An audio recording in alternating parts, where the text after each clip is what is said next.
I mean, the turnout today and across, and the interest that's being shown across the country demonstrates how personal and how important healthcare is to citizens across the country.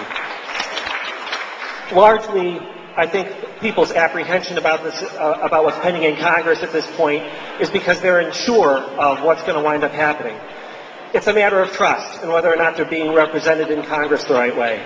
So my question to you is, when congressmen scoff at the notion of reading legislation because they aren't qualified or they aren't competent to understand it, how can we be confident that those congressmen are competent to re-engineer the entire health care system?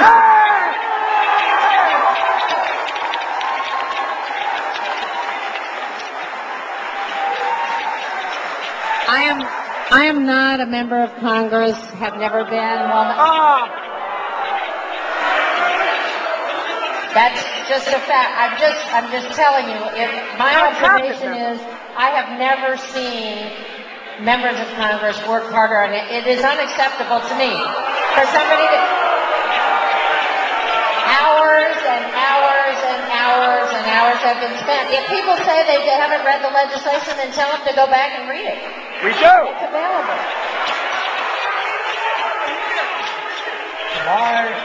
My practice, when you have a bill, and we have a lot of them that are 1,000 pages, is to take my tax staff and we divide up the bill.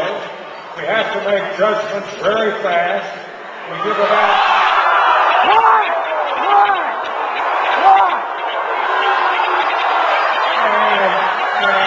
And every bill is read thoroughly and understood by me before I vote. The Senate bill isn't written, so don't boo the senator for not reading a bill that isn't written. Hi there, my name is Rick.